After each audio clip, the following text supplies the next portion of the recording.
Hello à tous, c'est Maxime. On se retrouve comme chaque mercredi à 10h dans ce podcast qui a pour vocation à éclairer et faire gamberger les entrepreneurs qui l'écoutent. Pour me présenter, j'ai 21 ans, je suis entrepreneur et investisseur dans l'immobilier. Et au quotidien, j'accompagne aussi des entrepreneurs comme vous à investir dans l'immobilier. En effet, j'ai un accompagnement qui aide les entrepreneurs à investir dans leur premier investissement locatif de A à Z et il est garanti au succès de l'opération. Juste avant de vous laisser avec l'épisode du jour, je tenais à remercier Blanc et son cofondateur Simon qui m'accompagnent sur le podcast. Blanc, c'est un compte bancaire qui facilite la gestion financière des indépendants. D'ailleurs, Simon est intervenu lors du 11e épisode du podcast que je vous invite évidemment à écouter après cet épisode et que vous pourrez retrouver sur toutes les plateformes d'écoute. Vous êtes aujourd'hui des dizaines d'auditeurs à avoir testé Blanc et à en être pleinement satisfait, à avoir une application qui vous aide sur votre gestion financière au quotidien et je vous remercie d'ailleurs pour les retours que vous avez faits. Pour tous ceux qui ne sont pas encore inscrits, je vous invite à consulter le site de Blanc, www.blanc.app. Et dans cet épisode, je reçois Eric Weiss, le fondateur et président de la Fédération des marchands de biens. Dans ce podcast, il nous raconte tout son parcours, de son enfance difficile jusqu'à réussir et exceller dans l'immobilier. D'ailleurs, dans cet épisode, il nous partage sa vision du marché actuel de l'immobilier en pleine crise. On se retrouve à la fin de l'épisode. Bon visionnage!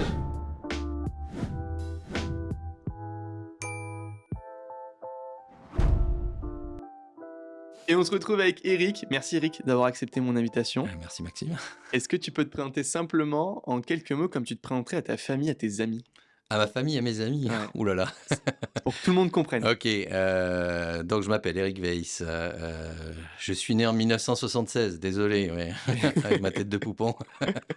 C'était il y a longtemps.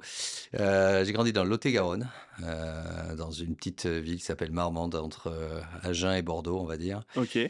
Et puis, papa postier, maman postière, malheureusement assez rapidement malade et maman décédée assez jeune. Et puis, je me suis retrouvé avec papa postier qui lui-même a tout plaqué pour aller vivre en Colombie. Alors peut-être j'en parlerai après. C'est partie de l'aventure entrepreneuriale, de vivre des choses qui ouvrent un peu les esprits et les langues, la culture. Ouais, je pense effectivement que c'était un postier un peu bizarre, quoi, voilà, Ouais. qui n'a pas fini sa brillante carrière de postier, donc du coup, Ok. pour vivre bohème dans une cahute quasiment à Cali, hein, en Colombie. Bon, bref. Et moi, j'ai fait ma petite vie sympathique, études à Bordeaux, très très sympa, voilà, ambiance bordelaise à l'époque, faite sur la place de la Victoire. Alors maintenant, c'est tout aseptisé depuis que Juppé a tout fermé, a mis des banques. Mais voilà, donc non, je dirais une vie normale, mais avec la volonté farouche d'entreprendre et de ne pas avoir de patron. C'était un peu mon obsession depuis le début, quoi. Et donc aujourd'hui, si tu es sur le podcast, c'est que tu es entrepreneur. Ouais. Et pour les gens qui ne te connaissent pas, qu'est-ce que tu fais? Alors, en plus, moi, je suis un prof, entrepreneur, donc c'est Ouais, rigolo parce double que casquette. d'un autre côté, j'ai choisi les deux voies où t'as pas de chef. Alors, je suis désolé pour mon président de l'université dans laquelle je professe, n'est-ce pas? Mais bon, c'est pas des relations hiérarchiques comme on peut retrouver dans les entreprises classiques. Non, non, mais effectivement, j'avais le démon de l'entrepreneuriat, mais bah, comme tu le sais, hein, je veux dire, quand tu viens d'un milieu très modeste, que t'as pas une thune devant toi. Bah là, vous m'avez vu en kimono récemment sur les réseaux sociaux. Bah, je faisais des cours de karaté à l'époque Ok. pour bouffer, hein. Le- voilà, donc 4 fois par semaine dans un dojo à Pessac. Je faisais plein de trucs pour subsister, mais t'as pas d'horizon lointain parce que tu es toujours à la fin du mois quasiment à zéro ou presque. Donc c'est très difficile d'entreprendre, je pense, quand tu as cette logique. Mais n'empêche que le feu sacré, il était en moi et il s'est déclenché. Voilà, je spoil pas, mais c'est à un Ouais. moment très précis. On va y revenir juste après de manière chronologique, mais juste pour les personnes qui ne te connaissent vraiment pas, qu'est-ce que tu fais aujourd'hui? Et on en parlera évidemment, on va le détailler dans la deuxième partie, mais qu'est-ce que tu fais aujourd'hui comme activité? Alors aujourd'hui, j'ai toujours mon activité de prof, alors même si je fais pas énormément de cours, hein, désolé, les étudiants, maintenant j'ai la réputation de rendre les copies avec 3 mois de retard parce que Tu le voilà. délègues pas à quelqu'un, ça, les copies? J'ose pas trop quand même, pas pour l'instant. Mais j'y réfléchis assez sérieusement. Non, non, mais blague à part, il y a ça, et il y a effectivement la présidence de la Fédération des marchands de biens. On va y venir parce que je suis tombé dans la marmite il y a une quinzaine d'années, et puis j'ai moment sorti de cette marmite-là, et ça s'est beaucoup développé. Donc on a brassé des centaines d'opérations maintenant. C'est passionnant parce que c'est un Monopoly géant et puis c'est de l'entrepreneuriat libre aussi parce que quelque part, il y a un début d'une opération, tu connais par cœur, hein. Il y a une fin, on est content à la fin. Si tu as des associés, bah, ça peut s'arrêter. C'est pas comme un truc où tu te traînes des casseroles pendant Exactement. 10 ans. Bon, voilà, donc c'était quelque chose qui me plaisait beaucoup. Et puis à côté de ça, j'ai monté pas mal de business models différents, plus ou moins successful, et notamment dans ma première tranche de vie, quoi. Exactement. Et ben, on va y revenir, juste après, pour avoir vraiment ton parcours. Si on revient quelques années en arrière et tu me parlais que tu avais pas eu une enfance, si simple que ça, donc tu as ton père qui est parti en Colombie. Comment tu vis cette période-là de collège, lycée? Ouais, collège, lycée, c'était, collège, affreux, alors là, c'est vraiment, une période, non, j'ai trouvé ça nul, je trouvais les gens débiles, et cetera. Le lycée, génial parce que les fêtes, alors j'étais assez, j'avais des facilités, on va dire, donc j'arrivais quand même à être pas trop mauvais à l'école, en sortant 2 ou 3 fois par semaine, donc ça donc c'était pas, voilà, ma famille s'inquiétait beaucoup, mais voilà. Puis j'avais un grand-père italien, très, c'est qui me tenait, assez fortement. Il y avait pas beaucoup, tu sais, c'était le profil qui te parle pas beaucoup, mais quand il te parle, tu pas envie trop de de faire le malin. Il m'a beaucoup accompagné, même dans mes premières aventures entrepreneuriales, tu vois? De temps en temps, il me racontait comment il était arrivé en France. Bon, toi, tu lui parlais de tes problèmes de trésorerie, si tu veux, Ouais, à un moment donné, tu te il y a une dis: «Bon, différence énorme, quoi. ouais, bon, j'arrête papy parce que» ouais, effectivement, si j'ai pas de problème. Mais oui, c'est donc là, c'était super. Après, la fac, encore plus génial parce que là, c'est la fête tout le temps. Donc moi, j'ai adoré la période d'études. Tu pensais faire Heu, quel métier à ce moment-là quand tu es, Entrepreneur. entrepreneur? Tu savais déjà que tu voulais Ah être ouais, ouais, ouais, entrepreneur? ouais. Par rapport à quoi? Tu avais un mentor? Tu avais quelqu'un qui t'inspirait? Alors, bah oui, figure-toi que oui, mais je l'ai conscientisé après. Ma première aventure entrepreneuriale est essentiellement liée à un oncle que je ne connaissais pas, qui était en fait le mari de ma tante, donc une histoire de famille un peu compliquée, mais OK. je n'avais pas eu l'opportunité d'échanger avec lui. Et puis un jour, dans un repas de famille, il m'explique ce qu'il fait. Et il est entrepreneur, figure-toi. Et alors là, moi, j'ai les yeux qui brillent. Je me dis, mais un entrepreneur, parce que moi, de ma Ouais. famille, si tu veux, entrepreneur. Dans le monde de l'immobilier ou rien à voir? Ah, rien à voir, rien à voir. Il était OK. dans la fringue, donc il avait créé une marque qui s'appelait Hétéroclite, qui était donc une fringue, des fringues un peu particuliers, tissu susdit, la femme, 35-45 OK. ans, bourgeoise bohème, plutôt esprit la plage, mais quand même chic, donc avec des boutiques à Cannes, bon, etc. Et une usine à Marrakech, et il avait fait très peu d'international. Et puis il m'a dit: «Tiens, c'est vrai que tu parles espagnol?» «Bah oui». «Ben, ça te dirait, de prendre le lead en Espagne?» Alors je me suis dit: «Tiens, il me propose un poste». Il m'a dit: «Non, non, mais tu prends un stock, moi je te le fais payer dans 180 jours. Tu as 180 jours pour l'écouler, tu te démerdes, tu trouves des boutiques, quoi». Et donc j'ai acheté, une voiture d'occasion, 1 500 francs. Alors, désolé, c'était des francs et des pessettes donc en Espagne. Pour 1 la 500 francs, conversion, une Clio aux on le fera pas enchères. aujourd'hui. Cette voiture était donc une grosse merde, il faut quand même le savoir.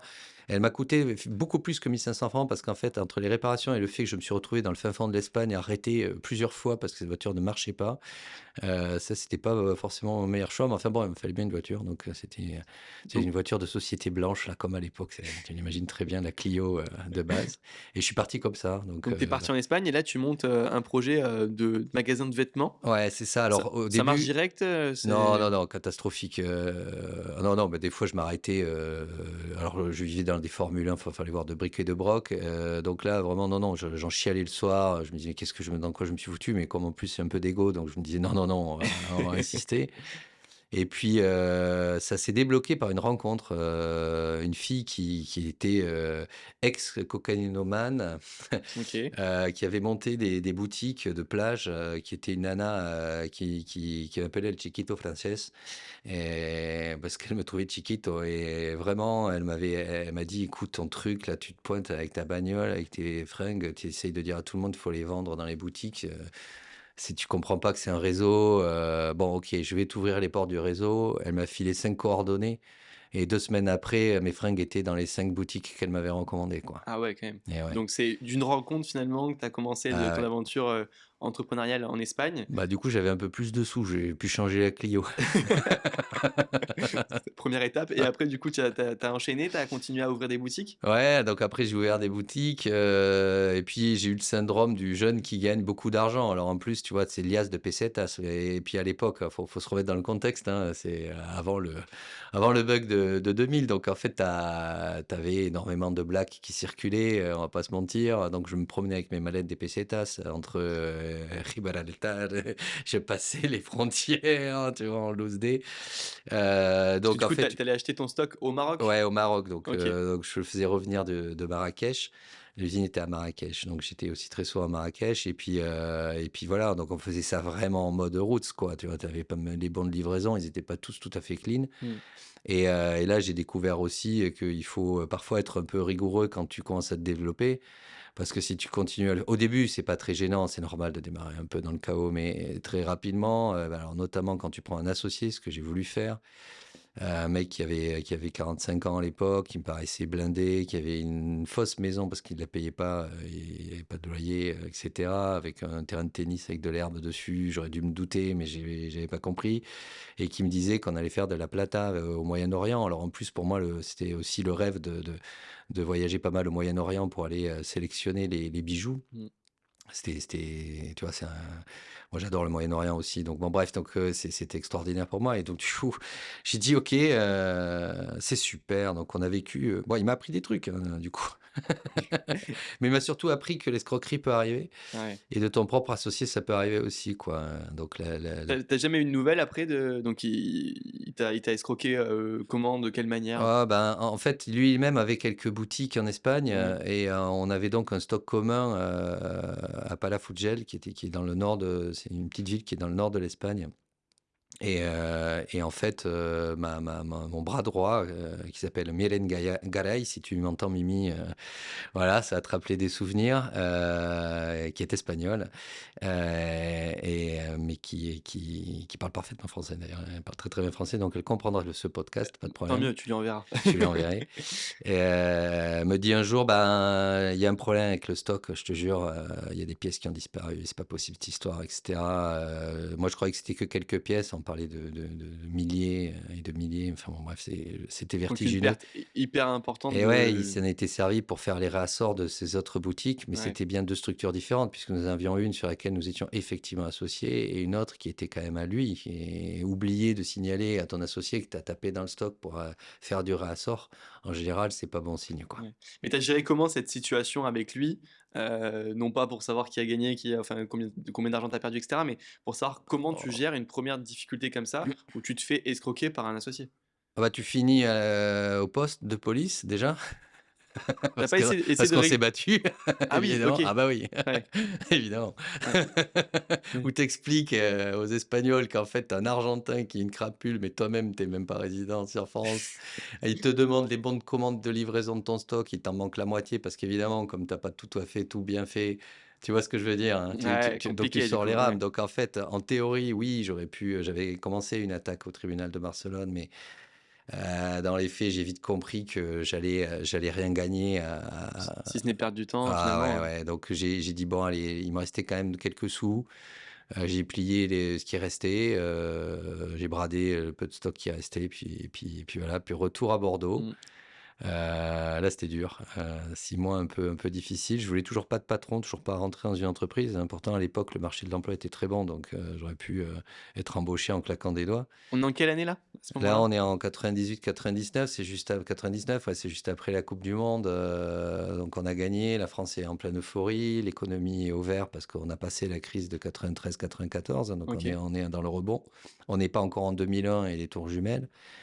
Donc non, c'est une super période. Donc voilà, mais moi je voulais toujours pas. Donc j'ai fini par dire je veux plus de stock. Donc j'avais acheté 10 ordinateurs, figure-toi. Alors, c'était même pas des ordinateurs portables, hein, parce que c'était trop cher à l'époque, les ordinateurs portables. Donc, c'était des vrais ordinateurs, une camionnette, des plateaux de bois, et on mettait les ordinateurs et on allait dans les salles de réunion des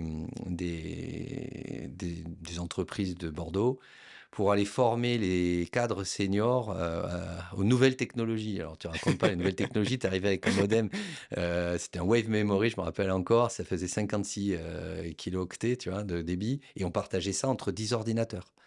56 OK. 000 partagés entre 10. Donc heureusement, il n'y avait pas beaucoup d'images. Mais bon, voilà, donc ça vivotait.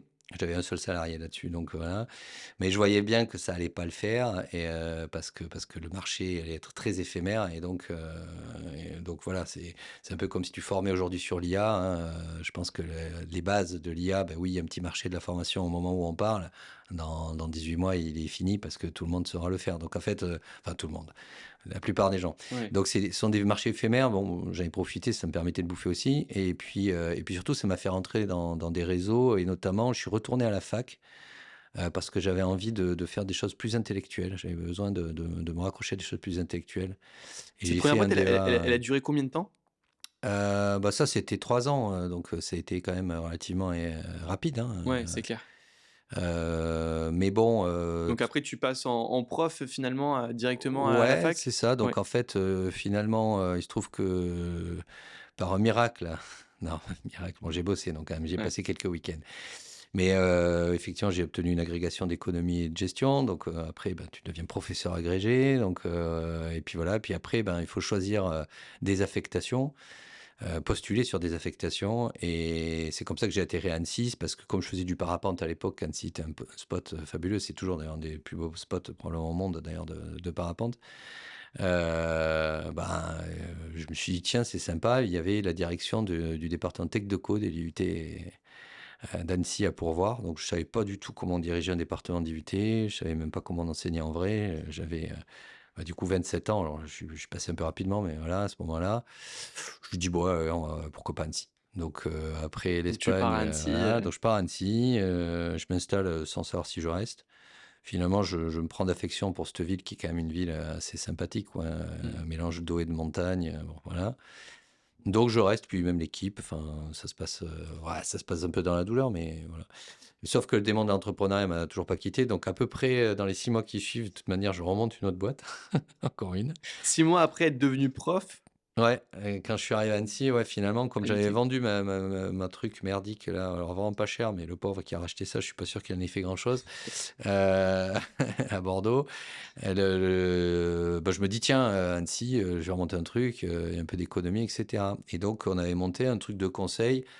Comme je connaissais ben, effectivement l'Espagne, un peu le Moyen-Orient, un petit peu l'Afrique aussi, parce que j'étais intervenu, bon, je ne rentre pas dans les détails, mais j'étais intervenant permanent à l'Institut de Dakar, enfin, dans différents instituts. Bah, du coup, j'ai dit, tiens, on monte un truc, on vend nos prestats pour accompagner des entreprises quand ils ont une optique de développement international, c'est rigolo. OK, et donc là tu es associé avec quelqu'un Ouais, ou tu montes, seul? avec le même pote avec qui on a monté les business immobiliers ensuite, hein, OK. qui nous écoutera peut-être aussi, qui s'appelle Julien Ramonet, qui était lui docteur en physique des particules, donc il était prof aussi, mais lui est spécialiste des molécules qui arrivent de l'espace à la vitesse de la lumière dans le troposphère. Par contre, c'est un matheux. Et en fait, quand tu regardes marchand de biens, invest, machin et tout, souvent, c'est des gens qui aiment les chiffres en réalité. On aime l'IMO, on aime le Monopoly, mais on aime les chiffres, on aime le jeu. Donc tout ça était évidemment lié à un jeu aussi de copains. Et donc, on avait monté à l'époque les premières formations pour dire aux gens comment on allait investir. Parce que nous, en parallèle, avec nos petits salaires de prof, on avait commencé à acheter 5, 10, 20, 30 appartements. Alors maintenant, c'est devenu d'une banalité affligeante, mais on essayait de neutraliser nos cash flows parce qu'on empruntait sur le plus longtemps possible. Il faut se remettre dans le contexte de 2000, là, du coup, 6-2007. Comme en plus, c'était une période d'euphorie avant la crise, tous les mecs disaient, ah bah oui, bah, nous, on emprunte sur moins de temps parce que quand ça monte, on revend et on fait des plus-values et tout. J'ai dit, ouais, la prudence, il faut quand même qu'il y ait de la renta parce que s'il y a un chaos, au moins, on est safe, quoi. Et donc, c'est bien ce qui s'est passé. D'ailleurs, on ne regrette pas. Donc nous, on empruntait et puis on essayait de former les autres. Sauf qu'on voyait que les autres ne le faisaient pas. Je pense que dans les freins que les êtres humains avaient à l'époque, ils ont toujours un peu moins. Dans ta génération, vous êtes plus dégourdis, je pense. Mais nous, la nôtre, oui, tous, ils auraient voulu faire de l'IMO, mais il n'y en a aucun qui passait le cap, quoi. Ouais. Et donc, on s'est dit, ben, il faut qu'on leur fasse faire. À la place, il y a un péage d'autoroute. Je réfléchissais à un nom, donc immobilier, rendement, investissement, accompagnement. Ça faisait Iria, je regardais, c'était pas déposé. Donc, j'ai déposé la marque le soir même. On a fait un pseudo-logo qui est toujours le même, hein, d'ailleurs, hein, si les C'est gens vrai? veulent aller Vous avez sur. jamais rebrandé, jamais, Non, on n'a jamais remandé. C'est plus à moi, donc voilà, il y a plus du tout. Je vous expliquerai après pourquoi. ouais. Et donc, du coup, on a créé ce truc-là. Et très rapidement, on a compris qu'on ne pourrait pas, bon, Thierry Vignal, si tu nous entends, bouge-toi les oreilles, mais faire un Mastéos, parce qu'en fait, un Mastéos, c'est très compliqué à faire vivre sur le modèle économique, parce qu'on s'entoure finalement de mandataires qui eux-mêmes vivotent, hein. Les commissions sont assez faibles dans ce type de business model. Et donc, c'est beaucoup de travail pour des commissions assez faibles. Ça peut convenir à des gens, mais d'une manière générale, pour le déployer, c'est quand même compliqué. Donc assez rapidement, on s'est dit, nous, ce qu'il faut, c'est qu'on achète les immeubles, qu'on achète des hôtels, qu'on les passe en habitat, qu'on découpe. Les beaux T4 d'en haut, ben, on les laisse vendre à l'agent qui nous a ramené l'affaire. Et dans le système IRIA, on vend l'investissement locatif, quoi. Et on adosse à ça une agence de gestion locative propre, un système de courtage propre, etc., etc. Donc Ouais, on a donc commencé vous à avez empiler créé les un briques. écosystème pour faire Ouais, investir les particuliers ou ouais, les c'est ça. investisseurs, etc. au travers. Mais par contre, la différence avec Mastéos, c'est que vous achetiez les biens. Ouais, c'est ça, c'est-à-dire que c'est la différence majeure, hein. De toute façon, même, si, Thierry nous écoute, il sait bien ce que j'en pense, on en a déjà parlé, quoi qu'il arrive, ce modèle-là ne peut fonctionner que s'il est adossé à un modèle qui est plus performant économiquement et ce modèle-là, c'est marchand de biens. C'est plus complexe, c'est plus long, marchand de biens, mais c'est le moteur économique parce que le reste, finalement, il n'y a pas assez de valeur, dégagée sur le Mmh. processus même de fabrication de l'appartement. Donc en fait, oui, ça a l'air sympa, quand on met les chiffres sur Excel, mais quand enfin, toi, tu connais un peu aussi, hein, je veux dire, Mmh. quand tu commences à voir le vrai boulot que ça représente, bon, tu te dis que tu es pas cher à l'heure, quoi. Ah non, c'est clair, parce qu'une fois qu'il faut revenir pour faire des devis, etc. Enfin Ah bref, bah, c'est c'est c'est pas une c'est seule c'est fois que tu trouves compliqué. l'appartement et ça se vend comme ça. Exactement. Pour avoir été chasseur immobilier, c'est vrai que C'est c'est plus c'est complexe que c'est ça. compliqué, oui. Ouais. Si c'était si facile, tout le monde le ferait, hein. Exactement. Je veux revenir sur un point où, tu t'es associé à nouveau. Alors, tu as vécu une première très mauvaise association finalement en Espagne. Est-ce que tu as pas eu peur de refaire la même erreur en t'associant? Et tu vois, il y a plein d'auditeurs aujourd'hui qui nous écoutent, qui sont, dans l'immobilier ou même pas du tout dans l'immobilier. Et qu'est-ce que tu conseillerais par rapport à l'association? Est-ce que c'est important pour toi? C'est un effet de Hem, levier important? ouais, alors il y a des gens qui détestent s'associer, hein, donc voilà, bon, très bien, c'est leur choix. Moi, je trouve que, c'est comme le mariage. C'est pas parce que tu as un 1er mariage raté que tu vas rater le deuxième. D'ailleurs, moi, C'est vrai. je suis au deuxième. Mais, Ça sent le vécu. bah, oui, non, Ouais. mais et souvent d'ailleurs, ton deuxième mariage, il est meilleur que ton premier parce que tu sais ce que tu veux plus et cetera. Et ça veut pas dire d'ailleurs que ton 1er mariage était mauvais. Moi, il m'a appris des choses, cet associé, un peu véreux. Il m'a fait grandir quand même. Alors il m'a brûlé beaucoup d'argent, ça c'est sûr. On retire toujours de l'apprentissage, même si on Ouais. perd de l'argent, c'est le coût de l'apprentissage des fois. Et de toute façon, j'aurais pas pu faire sans lui parce que psychologiquement, quand tu es un gamin de 23-24 ans, que tu as gagné des sous en vendant des fringues, mais que tu sais pas si demain, la prochaine saison, elle plaira pas et que tout est très instable, trouver quelqu'un avec qui échanger de ton problème, partager, parce que tu peux le faire avec tes potes, tu peux le faire avec, d'autres réseaux. C'est aussi pour ça que je suis président de la FMDB, ça fait partie de l'aventure humaine avant tout. C'est échanger avec les autres. On en a tous besoin. On n'est pas des on reste tous des animaux de meute, hein. Même les loups solitaires, c'est pas vrai. Au fond du fond, ils ont envie d'être en meute. Donc seul, c'est dur, hein, donc voilà, donc après, bah, notre association, elle a été ce qu'elle a été. Elle s'est arrêtée parce que, bah, peut-être je le raconterai, mais on a eu un chaos technique qui nous a quand même, en marchand de biens, mis un genou au sol. Donc bon, voilà, Mais par mais contre, elle a été saine et au début, tu t'es associé pour quelle raison avec cette personne-là? parce qu'on était des amis OK. Et et tu que tu penses et que c'est une que je bonne pouvais lui donner les codes ta carte bleue de ton de compte, oui, vraiment, je pensais enfin et je le pense toujours d'ailleurs, c'est toujours un ami et ouais. je jamais, même dans cette escroquerie dont on a été victime en 2013, à aucun moment j'ai pensé qu'il avait eu une quelconque intention. C'était une chaîne de conséquences OK. et voilà et donc ça, je pense que c'est important parce que si tu penses que ton associé a pas des valeurs que ouais, si je devais résumer, il faut sentir qu'on partage les mêmes valeurs avec ses associés si on veut durer, OK. je pense. Et ça t'a pas dérangé de t'associer avec un ami? Non, parce que, ben, au pire, de toute façon, tu perds ton ami, mais tu l'aurais peut-être perdu pour d'autres raisons aussi. Donc, la vie est ainsi faite. OK, ça marche. Est-ce que tu peux raconter du coup cette aventure avec Iria? Comment vous développez? C'est quoi les premiers effets de Bah, levier et jusqu'au moment où vous avez, cette cette escroquerie? escroquerie.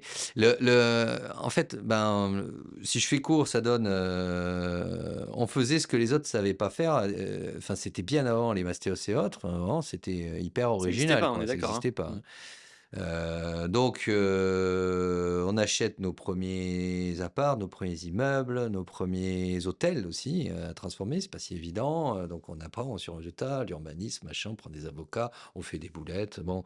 Mais là, jusque-là, on est, assez confiant, peut-être trop d'ailleurs. On arrive à lever nos premiers financements. Alors, je sais même pas si ça se raconte dans un podcast, mais comme on n'avait pas de sous, on fait des crédits à la conso, on fait de l'apport en capitaux propres La qui sont prescription, pas vas-y, hein. vraiment, voilà, il y a prescription. On fait de l'apport en capitaux propres, de crédit à la conso qu'on rembourse, tout de suite après, la rotation de l'opération, hein. Donc, déjà enfin, tu le sais, je suis très sensible à la rapidité des rotations des opérations. Je l'étais déjà à l'époque parce que quand tu as pas de sous, tu es très sensible à ça, tu vois? Tu te dis, il faudrait mieux que le cash, il revienne assez rapidement quand même, et pas dans 2 ans. Mais voilà, donc c'était une logique. On a réussi, je pense à faire quand même quelque chose d'assez propre et très rapidement, on a eu des bénéfices assez records, quoi. On avait, la première immatriculation vraiment marchand de biens, je crois que c'est 2009. Donc en plus, c'était en plein milieu du tumulte et en 2011 ou 2012, je ne vais pas dire de conneries, mais je crois qu'on se versait en dividendes 200 000 € chacun, tu vois? Ah ouais. Ah ouais, donc et je te parle pas des salaires, hein, donc on avait 12 personnes, bon voilà, donc ça commençait à avoir un peu de gueule. Donc tu te dis, enfin, tu te dis: «Putain, comme on est bon, c'est fabuleux, hein». À moi, mes 35 ans, je peux te dire que la boîte a contribué, on avait privatisé un truc au bord du lac, c'était la grande classe. Mmh. Sauf que on a perdu un peu pied parce que, tous les 2 venant de milieux où tu es pas habitué à ces codes-là, tu peux assez aussi rapidement, tu peux déraper, voilà, et notamment alors déraper, il y a dérapé ceux qui finissent par aller, louer des yachts trop chers pour eux, et autres. Mmh. C'était pas vraiment notre cas, nous, on était plutôt sages là-dessus. Non, là où on a dérapé, c'est sur le contrôle des gens parce que la confiance, exclut jamais le contrôle et quand tu commences à avoir des salariés, concrètement, ben, il faut les contrôler. Donc on les a peu contrôlés. On avait entre-temps monté, Iria Miami, Iria Alicante, en Et donc là, vous Espagne. faisiez pareil, vous faisiez des opérations Ouais, alors d'achat? on faisait pas mal de hold, on gardait, OK. dans ces clubs Donc c'est de deals-là. l'investissement, locatif à plusieurs? Avec Voilà, plusieurs investisseurs? ouais, c'est ça. Donc, OK. et on avait la croyance assez forte que le marché allait se redresser parce qu'il avait pris un sacré, gros coup de bouillon. Enfin bon, l'histoire, 2008 on la avec connaît, hein. la crise des Voilà, la crise subprimes. des subprimes, il était assez incroyable. Moi, je me suis intéressé, c'est pareil, c'était un peu le fruit du hasard. C'est comme mon père vivait en Colombie, un jour, il m'a dit: «J'ai acheté à Miami». Donc quand tu sais que mon père était fauché comme les blés, tu te demandes comment, et les banques lui avaient prêté sur 30 ans à 6,3 en variable. Ah oui. Bon, quand tu as 60 ans, que tu viens d'avoir un crédit à 6,3 en variable et où tu rembourses 1 000 $ par mois, il y a pas besoin d'avoir fait la haute école de finance pour comprendre qu'en fait, tu ne rembourses pas ton crédit. C'est-à-dire que tu as même pas assez d'argent pour rembourser tes intérêts d'emprunt. Donc c'est un crédit à amortissement négatif, ce qui était le cas d'un crédit sur 5 quand même à l'époque, hein, Ah aux ouais. États-Unis. Donc forcément, ben, j'ai hurlé au téléphone, «Qu'est-ce que tu fait? Qu'est-ce que tu fait?» Bon, la suite, on la connaît, saisie, expulsion, bon terminé, retour en Colombie. Et du coup, c'est ma petite anecdote, c'est que j'ai racheté, mon premier appartement en Floride, j'ai racheté à 500 mètres de celui qui avait été saisi, à mon père.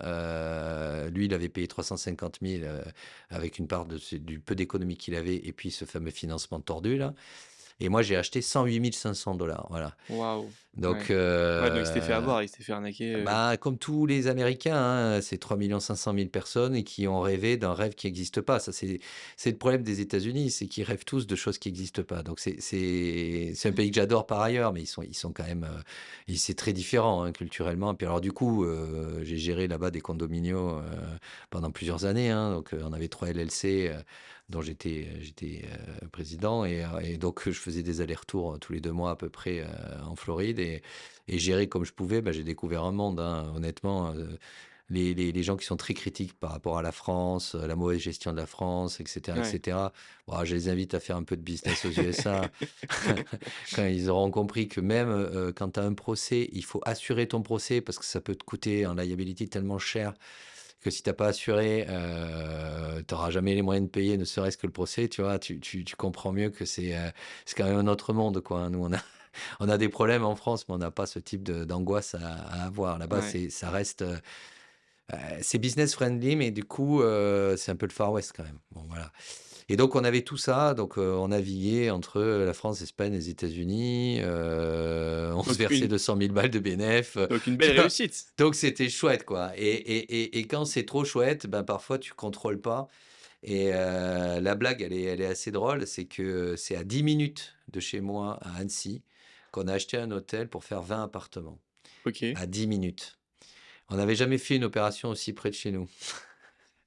C'était Ouais, tu faisais des opérations aux Ah ouais, États-Unis, ouais, en ouais, il y en avait Espagne et partout là, en à 10 minutes de France, chez toi. des endroits, improbables, dans le sud-est, du côté de Montpellier, bon bref, il y en avait partout.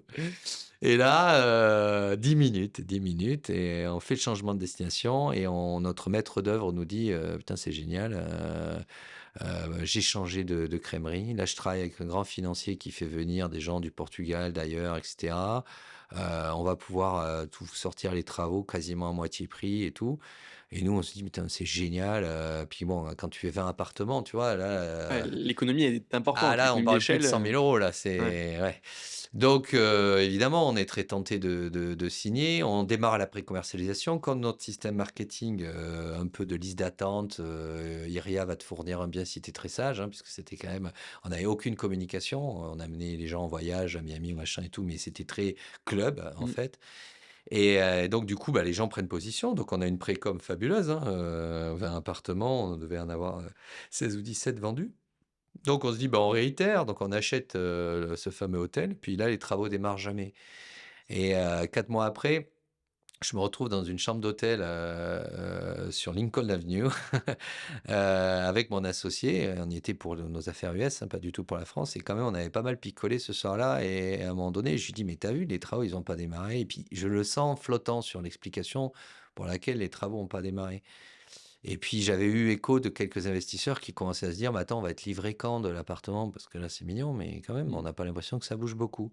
Et donc lui, il partait aux Bahamas, moi je rentrais en France, donc je repars, en France et là, j'essaye de voir le fameux financier qui était soi-disant l'associé de notre maître d'œuvre historique. Mmh.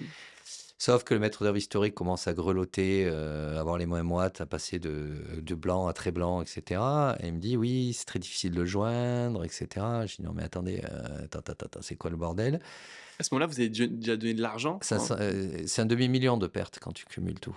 OK. Parce qu'il y a eu, de l'argent donné, plus le fait qu'effectivement les travaux réels n'étaient pas du tout au montant qui avait été, estimé par ce faux maître Et d'œuvre. donc du coup, s'il y a eu forcément de l'argent aussi en plus, qui ont dû être mis sur les travaux, Absolument. Donc là, tu perds un demi-million d'euros, tes travaux n'ont pas démarré et en plus, tu es attaqué au tribunal parce que dans le protocole de cet escroc, en fait, il repérait, des boîtes qui se portaient plutôt pas mal, donc des promoteurs, des marchands de biens essentiellement, beaucoup, beaucoup de promoteurs et marchands de biens, à qui il disait, bah, exactement ça, en utilisant quelqu'un, un tiers de confiance, c'est-à-dire il débauchait un maître d'œuvre. Il disait à ce maître d'œuvre: «Tu vas devenir mon associé, ça va être super». mmh, Bon et puis, ben, dans la vraie vie, si tu regardes les papiers, si on avait regardé les papiers et si on avait téléchargé les fichus statuts, on se serait aperçu que notre maître d'œuvre identifié n'était pas associé de cette structure.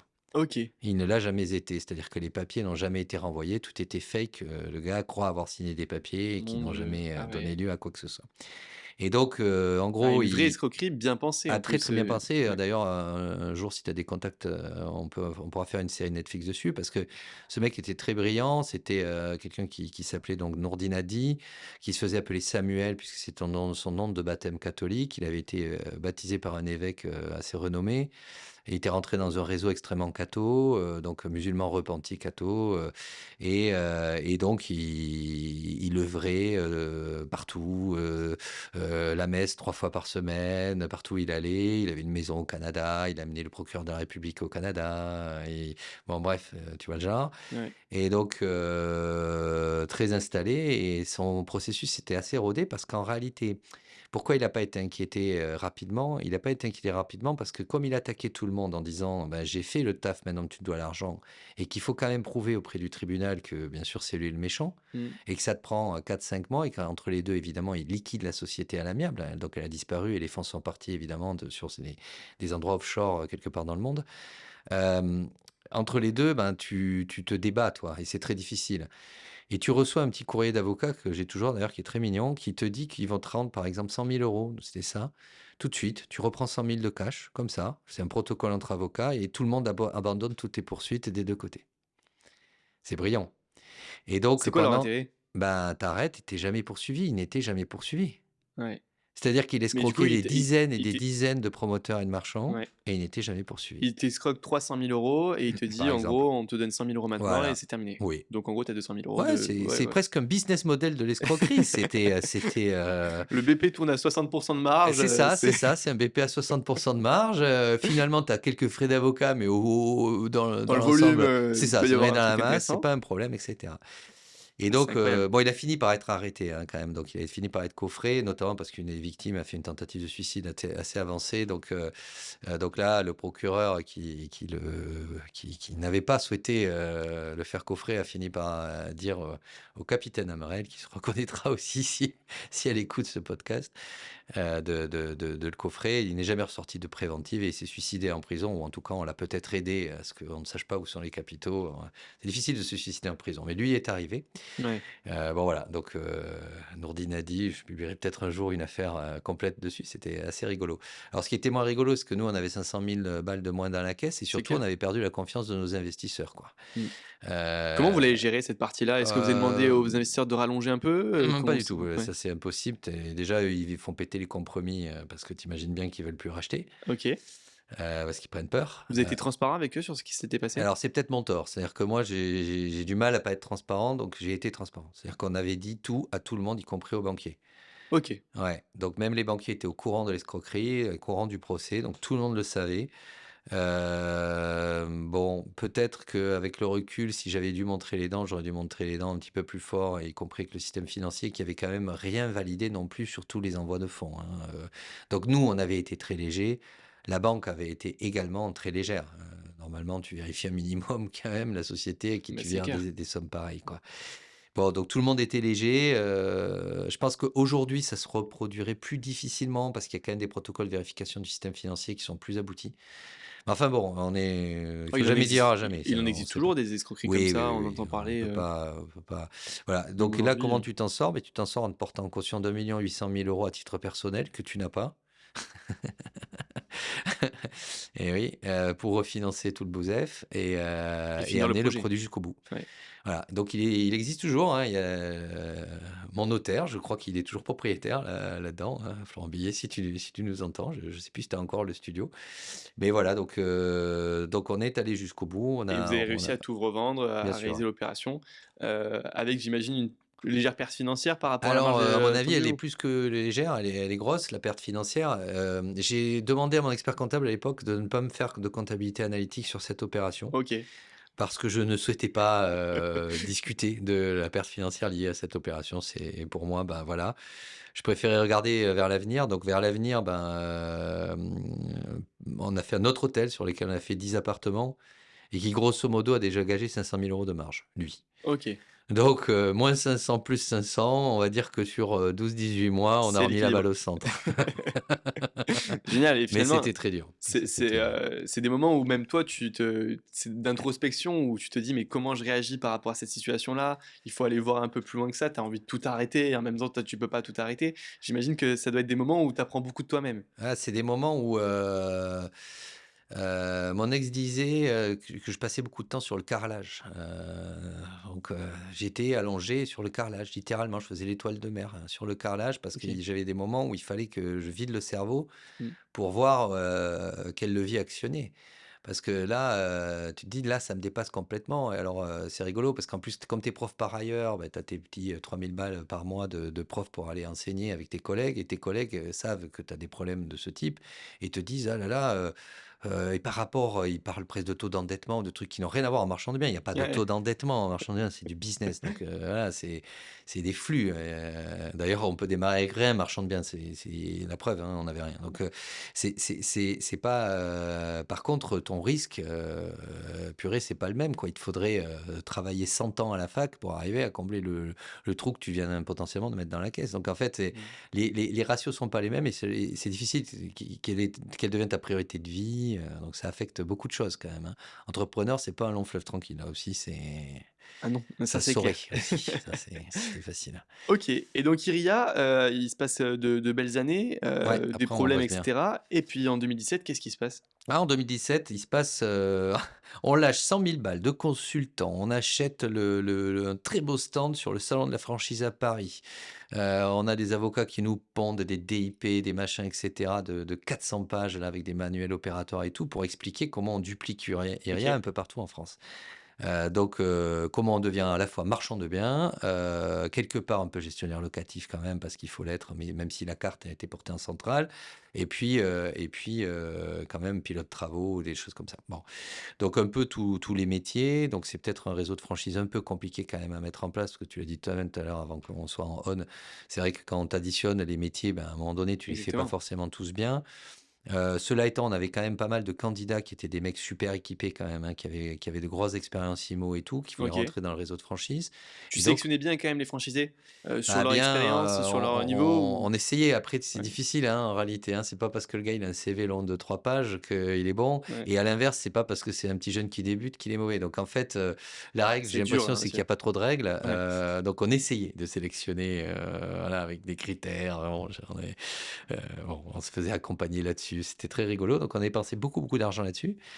Et puis, à quelques jours, finalement, semaines du salon de la franchise de Paris, où on devait vraiment rentrer 22 nouveaux franchisés, hein. Pour moi, c'était les gens qui étaient identifiés. Donc c'était le moment d'accélération du réseau. Bah, en fait, mes associés, historiques, me convoquent à une assemblée, générale. Alors, entre-temps, avec le chaos, ce que j'ai pas signalé, c'est qu'on avait dû faire rentrer, quelques investisseurs, au capital, de l'entreprise, hein, pour des raisons assez évidentes, à la fois de contrôle et de et de renforcement des capitaux propres, si tu vois ce que je veux dire? Parce que là, il fallait un petit peu remettre des sous. Du coup, moi tout seul, j'étais plus majoritaire. Mais j'ai pas pensé que tous les autres, seraient d'accord pour une décision qui s'oppose à la mienne. C'est c'est petite erreur de bon bref, bon de débutant, je le refais là encore, des fois je suis minoritaire dans plein de trucs, donc ça fait partie du jeu et puis peut-être qu'ils avaient pas tort, on le saura jamais puisqu'on on ne sait jamais si c'est une bonne ou une mauvaise chose, c'est une chose. Oui, forcément, puisqu'on n'a pas fait l'inverse. Donc du coup, Exactement, l'inverse donc ne tu s'est pas peux jamais produit, te donc projeter et faut pas le comparer en tout cas avec non, ce qui s'est passé. donc c'est pas possible, donc c'est pas grave. Et donc là, donc ils font une AG Eh ben, je suis convoqué à l'AG, mais générale? moi j'ai pas bien compris et en fait, il y a une vente en cours, Ouais, avec des messieurs à costume, très beaux gosses, qui depuis appartiennent donc au groupe, Foncia, hein, parce que ça tout se rachète, tu sais, cette espèce de nébuleuse, tu en as un bas qui est ouais. racheté par le mec du dessus et cetera. Et eux, ce qui les intéressait, c'était pas tellement alors ce qu'on avait fait à Miami ou en Espagne, alors ça les intéressait pas du tout. Ça les intéressait pas trop non plus notre histoire de réseau de franchise, ils sentaient bien que c'était compliqué à piloter. Par contre, le portefeuille, de gestion locative, ça parce que du coup, chemin faisant, on avait quand même quelques centaines d'appartements en gestion, un peu partout, quoi. Donc ça leur plaisait bien ça, quoi. Donc, ils ont dit: «Ben, nous, on vous fait un très beau chèque et puis, bah, vous débarrassez de la gestion locative, mais vous pouvez continuer le reste si ça vous fait plaisir, il y a pas de problème».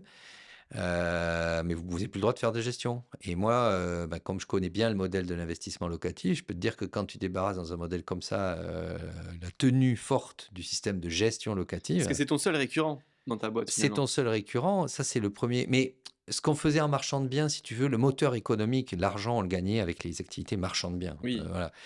C'était pas tellement la rentabilité intrinsèque, si tu veux, du portefeuille de gestion locative, mais c'est plus parce que tes investisseurs, ton système, quand tu as un chaos, ça arrive. Enfin, bon, on sait tous, hein, on a tous fait ici là, de l'investissement locatif, on sait bien que c'est pas non plus un long fleuve tranquille. mmh, Tu vas avoir une merde à un moment donné. Donc, quand tu fais partie d'une marque Iria, bah, tu vas mettre de l'argent, par exemple, du reste de l'écosystème pour aller arrondir les angles. Et si tu as un petit chaos, parce que l'assurance loyer impayé finalement joue pas, parce que tu as fait une connerie, en fait, tu as chargé d'affaires, elle n'a pas collecté toutes les pièces. Enfin voilà, donc tu arrondis tout ça parce que tu es suffisamment fortuné par l'écosystème pour pouvoir arrondir ce type d'angle. Donc ma croyance profonde, c'est que si on débarrassait ça, on allait faire vaciller tout le reste du système.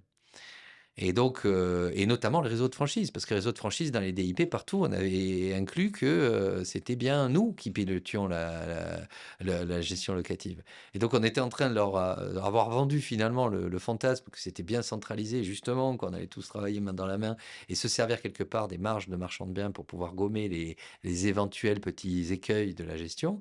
Et on cède le portefeuille, quoi.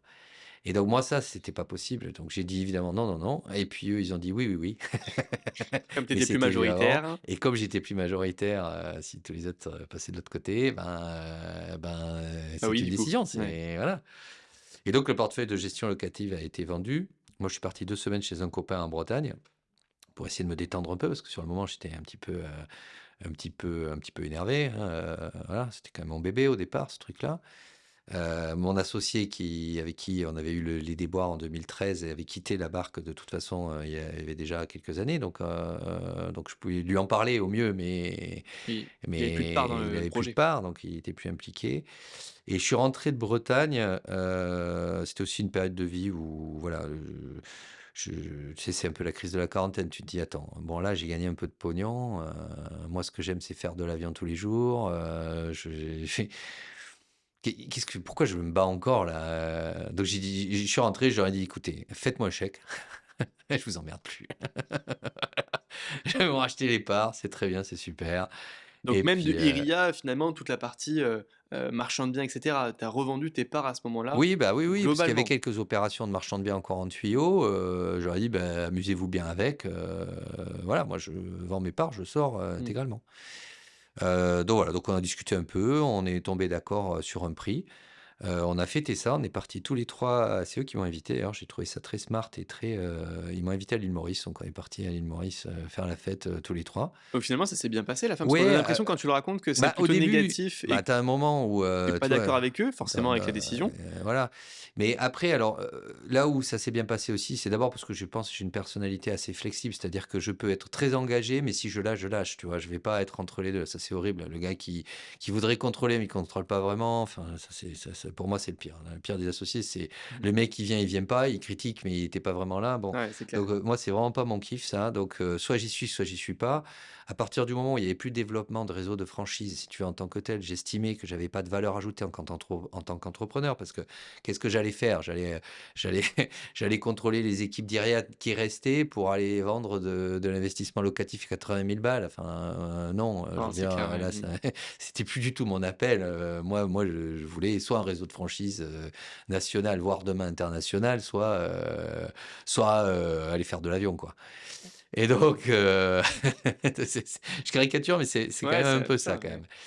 Du coup, non, ça, on peut pas dire qu'on se soit disputé, hein. Je bouffe avec celui qui a repris Ria, qui est aujourd'hui le propriétaire intégral du machin, parce qu'il a racheté aussi à l'autre dans 2 semaines. Je suis allé manger chez. Enfin, il y a pas de, Y a pas de problème. il y a pas d'animosité du tout.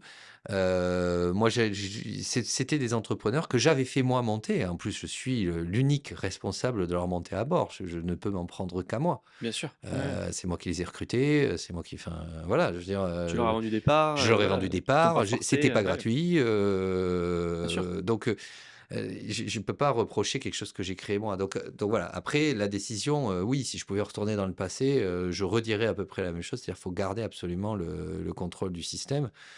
Bon, alors peut-être que là où ils avaient raison, c'était la franchise était peut-être un format un peu hard, pour développer ça. Probablement, ça aurait été plus pertinent sur une forme d'affiliation, quelque chose de plus Pour light. le mettre en place, ça aurait été compliqué à gérer? Ouais, ouais, ça aurait été probablement, ils avaient en partie raison. C'est dans, bon, je dois le reconnaître, quoi, j'ai pas que des bonnes idées, hein, sinon, c'est pareil, ça se saurait.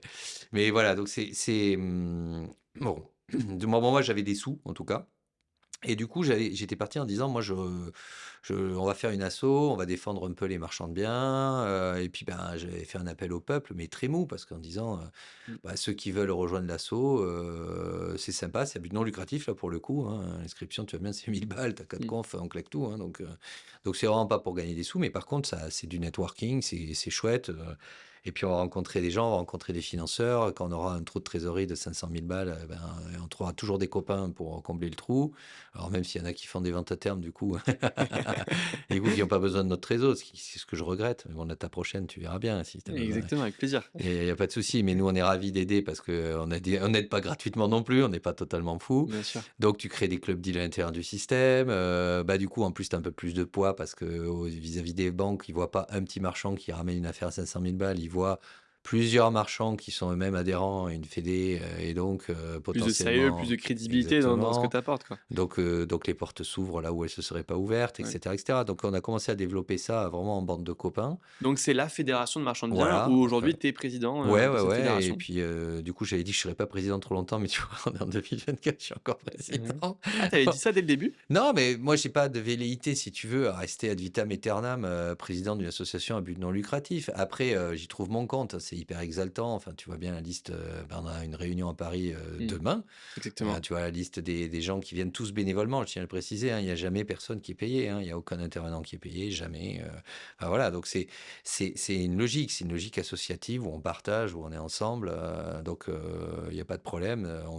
Aucun d'entre nous ne deviendra millionnaire grâce à ça, mais par contre, indirectement, ça crée des émulations. Et puis, je dirais qu'il y a des associations où là, pour le coup, assez lucratives, on va pas se mentir, que je n'aurais pas pu faire s'il n'y avait pas eu ça. C'est-à-dire qu'on m'a proposé de monter à bord de certaines OP, soit en cofinancement, soit carrément en associé pur et dur, hein, à moitié-moitié, personne physique. Bien sûr. Et là encore, je trie aujourd'hui, et ça c'est vrai que c'est une capacité, les gens qui me proposent des affaires pour s'associer à deux, sachant que dans la vraie vie, c'est souvent le néo-marchand qui va faire le vrai boulot de terrain. Moi, je vais faire de la structuration, etc. Donc, j'y trouve mon compte aussi comme ça. Donc, quelque part, je reste entrepreneur marchand. Du coup, il y a plein de sociétés dont j'ai 50%, tu vois. C'est moite-moite. Avec un impact d'associé qui dit que si un de nous deux dit non, c'est non. Voilà, c'est le garde-fou. Et puis, bon, j'ai encore deux, trois sociétés aussi où j'ai 99%. Donc là, voilà, c'est mes sociétés marchands. Mais je prends très peu d'opérations en direct parce que après, il faut les gérer. Et je trouve ça Tu fatigant. préfères Mais faire de l'avion, quoi. ouais, je préfère faire de l'avion Ouais, et non d'accord. pas non plus être que le téléphone sonne parce que je sais pas quel corps d'état c'est encore gamellé sur les dates et intervenu avant celui qu'il fallait, quoi. Et même si Et t'as un du maître coup, d'œuvre. aujourd'hui, en tant que marchand, tu fais combien d'opérations? Quel type d'opérations? Sur quel secteur? Alors, casquette marchand pur et dur, Oui, je me cantonne, on va dire, à 2 heures autour d'Annecy, ok, ou éventuellement de Cannes, où, également où je commence à partager un peu mon temps. ok. Et puis après, associé, c'est nos limites parce que j'ai pas de limite géographique. Au contraire, moi, ça me fait voyager, c'est sympa. J'y couvre des bleds, mais improbables, hein, des trucs où les mecs m'ont ramené des affaires et je me rappelle même plus des noms en Alsace, des trucs qui sont à 1 heure de Strasbourg, bon, bref. Et puis tu regardes le modèle, il est sécurisé, la précom elle est top. Oui, tu Pourquoi analyses le dirais-je non? projet, etc. Et ouais, Voilà, donc, et puis lui, ça l'aide un peu aussi parce que le coup d'après, quand il ira voir une banque, il pourra dire qu'il a fait vraiment une opération, non pas en portage, parce qu'il y a plein de systèmes qui existent dans le milieu marchand, mm, mais il y a aussi des systèmes qui ne te donnent pas comment dirais-je, qui ne te donnent pas de track record, qui ne te donnent pas d'historique par rapport au système financier. exactement. Donc, bah voilà, donc ils sont pas mauvais d'ailleurs pour autant, c'est juste que c'est pas le même kiff que de dire je suis vraiment président d'une SAS qui fait vraiment une opération de marchand, quoi.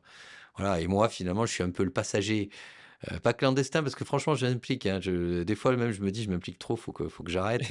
Mais après, une fois que tu t'es lié d'amitié, que tu es à 50-50 sur une Bien opération, sûr, tu as vraiment envie de mouiller la chemise. C'est normal. Puis c'est humain. Puis c'est sympa. Voilà. c'est clair.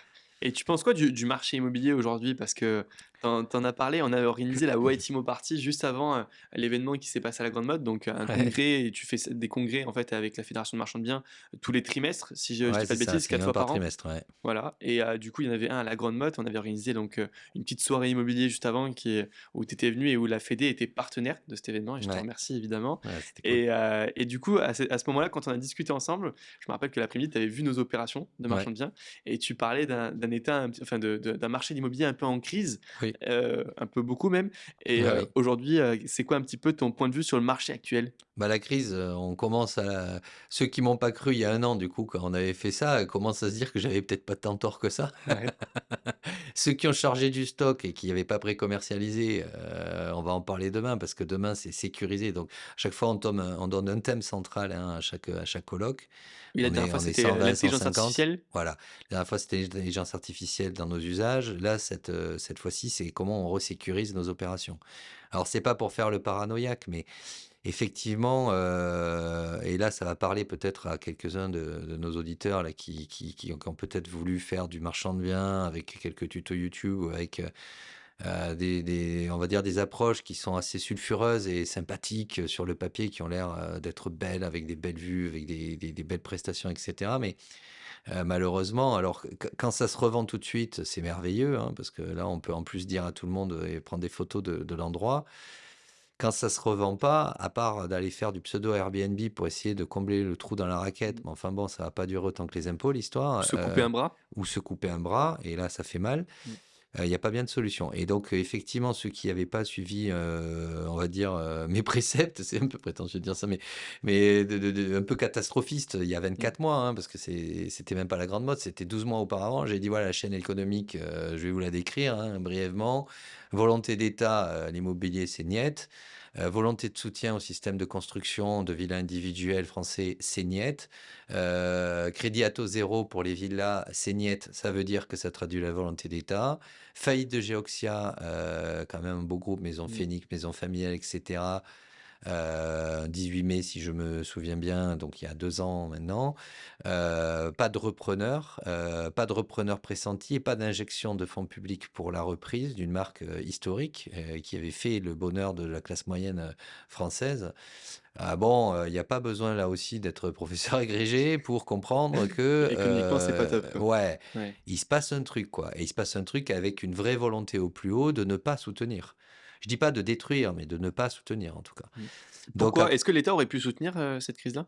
oui, il aurait pu soutenir en faisant d'autres choix, par exemple, en évitant de cumuler les peines, en retirant le prêt à taux zéro pour nos amis constructeurs, Mmh. ce qui est absolument dramatique dans un écosystème fragile, remettre un coup, enfin, quand la personne est au sol, tu lui écrases pas le visage. Enfin, je veux dire, il y a un moment où voilà. Donc effectivement, parce que Groupe Avenir, derrière, va fracaboum, donc c'est des dizaines de milliers de projets de construction en carafe au moment où on parle. Le tout sur fond de saturation des constructions de résidences de tourisme, de résidences seniors, de résidences, etc., où là aussi, tous les conseillers de gestion de patrimoine se sont fait plaisir, on va dire, quand l'argent était quasiment gratuit, en vendant des rendements plus que discutables, mais bon, finalement, comme l'argent était gratuit, l'un dans l'autre, puis en plus, le français, si tu lui dis qu'il y a une économie fiscale, il adore. Donc les gens ont acheté. Là, retournement de situation, tu as des rentabilités qui sont inférieures au coût de l'opportunité de l'argent. Et c'est un revendable parce que tu es dans des schémas qui sont pas revendables. Donc tout ça crée pas, on va dire, un terreau très fertile pour l'immobilier. Le retour au taux d'intérêt, bah oui, on est revenu au taux d'intérêt d'antan, donc c'est un retour à la norme, modulo le fait que quand même les prix ont doublé entre-temps. Donc en fait, quand tu appliques un taux d'intérêt qui a doublé, même si c'est le même, un prix qui est 2 fois plus élevé, là aussi, c'est pas grave si tu as pas fait de thèse en maths. C'est juste que c'est 2 fois plus cher. Mmh. Donc le Et coût de ces mobilisations financières devient 2 fois plus les élevé. salaires n'ont pas suivi, Et les salaires n'ont pas suivi, parce que s'il y avait eu un rattrapage effectivement des salaires, ça mmh, aurait gommé le phénomène. Là, on voit exactement. bien quand même qu'il y a une augmentation des salaires, notamment des cadres intermédiaires, ce qui laisse une lueur d'espoir au bout du tunnel. Et Mais c'est enfin, eux qui ont un pouvoir d'achat un petit peu pour acheter des lots, et bah oui, parce cetera, que c'est donc quand même le main market. À un ouais. moment donné, oui, le luxe d'un côté, bon, ok, oui, les investisseurs locatifs, pourquoi pas, sauf qu'en fait, Le le gros du gros, marché, bah oui, il est entre les deux. Donc en fait, si cet entre-deux fonctionne plus, c'est tout le système qui collapse. mmh. Et notamment, ben, évidemment, tout le système du bâtiment au sens large. Et quand le bâtiment va, tout va. Quand le bâtiment va pas trop, voilà. Donc là, en l'occurrence, ben, le bâtiment, il va pas aller trop, hein, on va pas se mentir. Je pense que dans les 12 mois qui viennent, les faillites vont s'accélérer, hein. On le voit très clairement, hein, les Ouais. contractants généraux, les maîtres d'œuvre, etc., qui plient.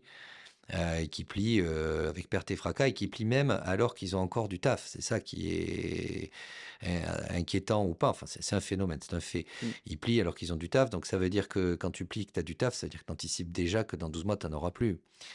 Et donc le neuf, ben, on est quasiment à l'arrêt, voilà. Et pourtant, on manque de logement Et et pourtant, on manque de logement, donc les loyers, alors eux, ils ouais, sont pas près de baisser, hein, ça non, là, il y a pas de problème sur les loyers, hein. Rassurez-vous les investisseurs, vous êtes pas obligés de commencer à faire la fête à la Réduc sur vos loyers tout se loue, parce que tout se loue quasiment. là, ouais. Alors avec des drames sociaux quand même, qu'on met sous le tapis pour l'instant, mais effectivement, il se passe quelque chose de pas très positif. Donc ça, c'était il y a Mmh. 24 mois. Là, maintenant, on commence à voir que malheureusement, j'avais raison. Et j'avais dit déjà à l'époque, c'est pour ça que le thème de demain, c'est vraiment sécuriser. Il faut que vous sécurisiez les opérations. Et nous, même en Club Deal, hein, on a pris que des opérations qui étaient sécurisées. Donc, on n'a pas de casserole, quoi. Donc avec beaucoup de Beaucoup pré-commercialisation, de pré-commercialisation ou alors des achats qui sont à des prix qui, de toute façon, font que là, vraiment, c'est avéré, impossible ou presque, même avec une baisse de 20%, de ne pas ressortir de ce truc-là. Des choses où, finalement, on a des options de sortie ou de revente avec très peu de travaux. ouais. Donc, on n'est pas obligé de remettre des travaux qui eux-mêmes ont flambé à l'intérieur d'un modèle économique qui est déjà un petit peu fragile. Bon, voilà. Donc, ce sont des portes de sortie ou des renégociations, des renégociations à tiroir, hein.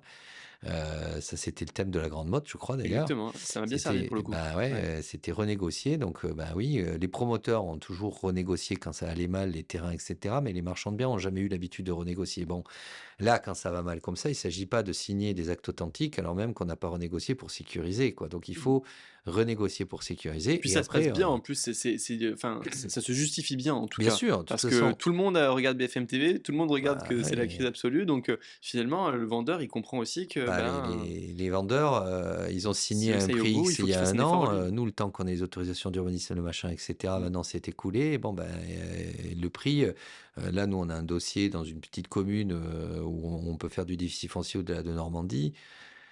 Si on regarde aujourd'hui, c'est très simple, hein, le produit reste très bon, mais il faut le baisser de 15 points, voilà. Et pour le baisser de 15 points, il n'y aura pas 36 façons de faire, hein. C'est-à-dire qu'il Faut faut l'acheter 15 pour moi, renégocier, quoi. il faut l'acheter 15 points à moins avec, alors là, pour le coup, on va mettre une clause à meilleure fortune parce qu'on n'est pas à l'abri d'une bonne surprise. Si jamais le marché repart, là, dans les mois qui viennent, hein, voilà, j'en suis pas intimement convaincu, mais c'est dans l'éventail des possibles. On donnera un peu plus de sous à notre vendeur, mais pour l'instant, on ne peut pas acheter au prix sur lequel on s'était engagé il y a un an, c'est impossible. Donc voilà, et ça, c'est des réflexes qu'on n'avait pas, qu'on doit bosser. C'est presque de la psychologie, hein. Même moi, j'ai du mal à faire ça, parce que Mmh. Et du coup, c'est quoi toi ta stratégie, personnellement pour 2024 que avec tes associés, avec qui tu fais des opérations sur plus ou moins long terme entre guillemets avec des sociétés où vous emmagasinez des biens et cetera. C'est quoi votre stratégie? là, la stratégie, c'est on a repris des compromis. Donc là, toutes les semaines, quasiment, je signe un nouveau compromis. Alors je signe, je me déplace pas toujours, hein, mais Ouais. quand c'est avec des néos aussi, je me déplace parce que, il y a des détails à côté desquels Qui sont un peu importants, ouais. ils pourraient passer. Mais non, si c'est des gens que je connais depuis plus longtemps, en tant qu'associé, non, il y a pas de souci.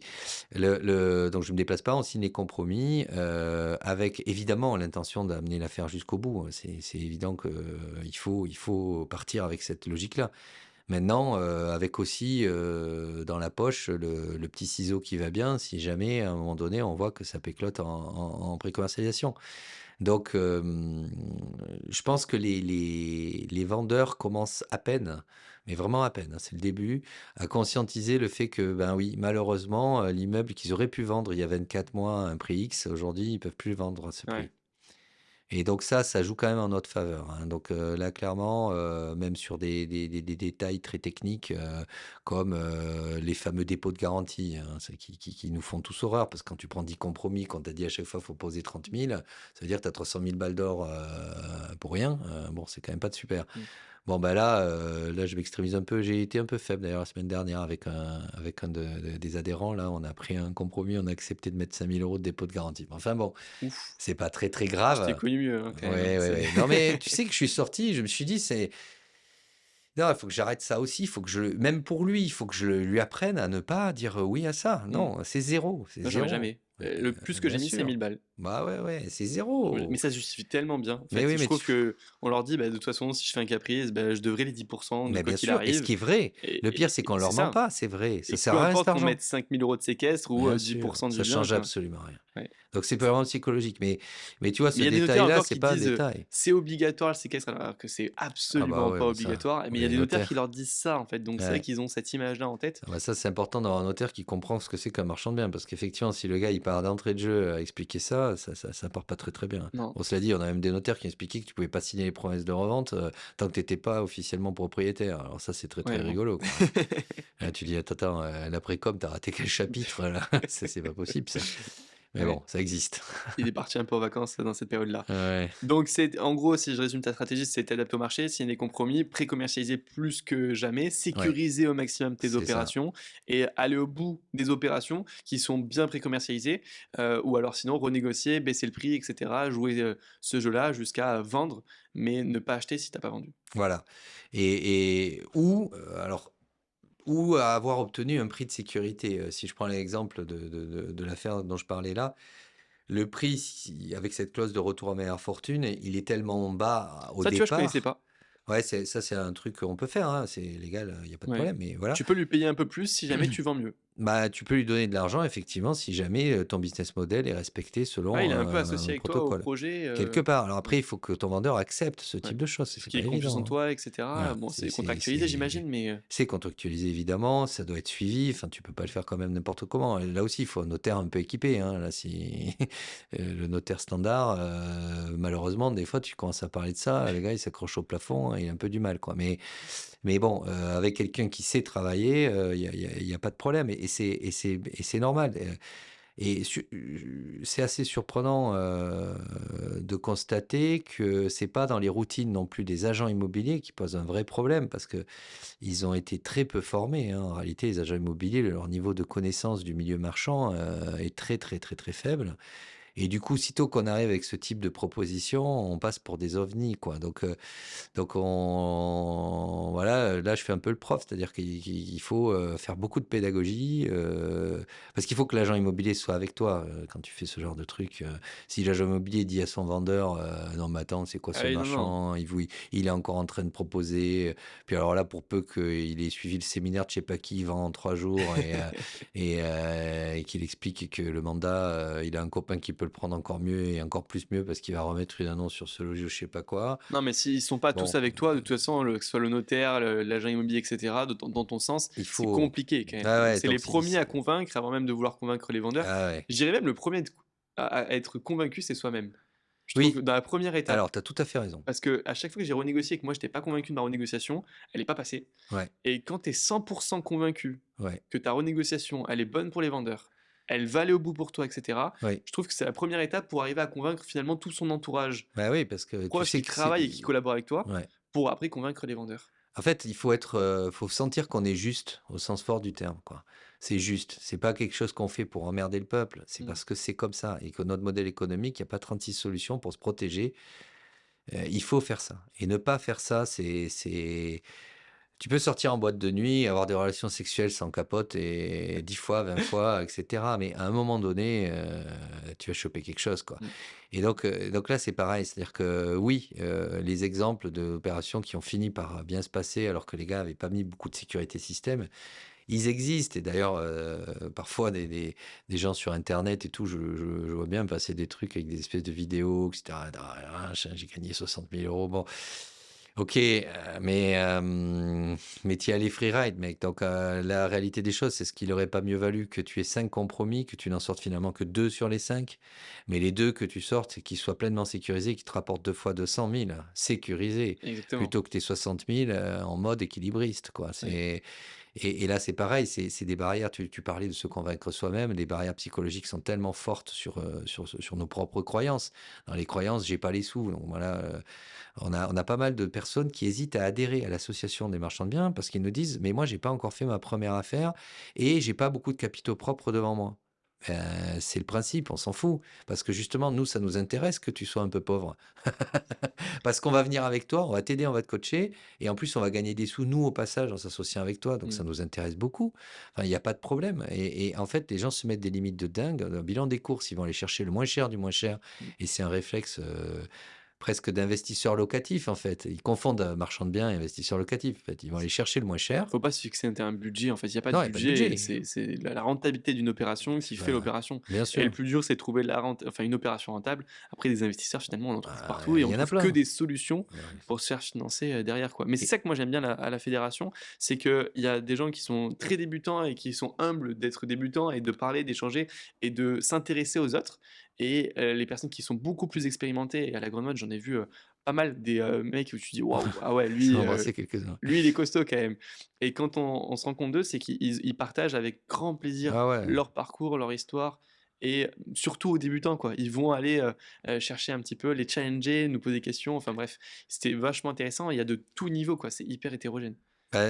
Là, on a reproduit ça avec l'Infim, là, notre fameux centre de formation, qui est une espèce de spin-off. On est quelques associés qui, en réalité, sommes adhérents aussi à l'FMDB. On fait des bootcamps, 20 personnes, il n'y en a pas une pareille, quoi. Ouais, Il y en a qui font des opérations à 300 000 balles à Béziers, et ça marche parce qu'ils sont rentrés sur des dispositifs de Normandie, machin, etc. Tu vas découvrir d'ailleurs la nana qui a coordonné ça demain. Ok. Puisque je l'ai invité à venir témoigner sur comment on peut travailler aussi avec les CGP. Parce que c'est une des façons de travailler. Hein. Il faut surtout pas trop se focaliser là-dessus, hein, parce que ça durera. En ce moment, il y a une bonne fenêtre de tir, parce que comme ils n'ont pas grand-chose à vendre par ailleurs, ils nous écoutent un peu plus que d'habitude. Mais voilà, mais c'est peu Ils importe. ont moins Je veux dire, de neuf, ouais. c'est une corde à l'arc, une de plus. Ouais. Et puis, il y a effectivement des marchands comme Arnaud, avec qui j'ai déjà, quelle heure il est bientôt, là, déjà, et qui sont des marchands qui traitent des affaires de dizaines de millions d'euros, et voilà, et dans des friches industrielles ou des choses complexes, avec des complexités énormes. Et honnêtement, dans un bootcamp, tout le monde parle à tout le monde, mais il n'y a aucune condescendance ou machin. Et c'est là qu'il y a la Tout le monde richesse. a à apprendre de tout le Mais monde, c'est etc. clair, parce qu'en Ouais. fait, des fois même, à force de traiter des grosses affaires avec des marges forcément plus réduites, tu en oublies que le gars dans le nord de Strasbourg, là, dans son bled paumé, en fait, lui, il a sorti 35 points de marge sur son machin, quoi. Et donc, oui, c'était une affaire à 400 000, mais enfin bon, 35%. Donc, est-ce que tu n'en aurais pas 2 ou 3 comme ça sous le pied? Parce qu'on pourrait peut-être les traiter, tu vois. Donc, Ouais. en réalité, gros ou petit, tout le monde se sent à peu près. Puis les galères, que tu fasses une OP à 10 millions ou une OP à 400 000, c'est à peu près les mêmes. Hein. Les schémas de galère, c'est à peu près tout le temps les mêmes. Hein. C'est clair. Mais écoute, super. Merci Eric pour tout ton partage. C'était un super podcast. Franchement, j'ai pris beaucoup de plaisir. Ça Merci à faisait un toi. moment que je voulais le faire avec toi, donc c'était trop cool. Merci beaucoup. J'ai 2 dernières questions pour Vas-y. clôturer le podcast, très rapidement avant de te laisser aller déjeuner. Je sais pas si t'es pas un peu en retard déjà, mais Non, mais c'est bon, c'est pas grave. il n'y a pas de problème. La première question, c'est est-ce que tu aurais un conseil à donner à un entrepreneur qui nous écoute aujourd'hui, peu importe, un conseil qui t'a toi impacté dans tes débuts, que ce soit en Espagne quand tu as lancé ta première activité, aujourd'hui dans ton parcours d'entrepreneur? Le premier conseil, c'est de ne pas croire que ce qu'on croit est vrai. Il est pas mal celui-là. Non, mais c'est vrai, hein, on s'auto-convainc de trucs et voilà. Et en fait, après, tu te dis, mais non. Et en fait, il faut pas avoir de honte à ça. Et je pense que c'est un de nos problèmes culturels français. C'est que tu t'embarques même sur une affaire marchand de biens, tu as une grille de prix, tu as un machin, mais tu vas la changer 3 fois ta grille de prix, tu vas changer la répartition des lots, tu vas changer. Et c'est pas grave. C'est pas que tu as été mauvais au début, c'est justement là que tu es bon. C'est qu'en fait, tu as flexibilité et tu écoutes ce que te disent les autres. Ouais. Et ça, c'est un truc que j'ai mis vachement longtemps à comprendre.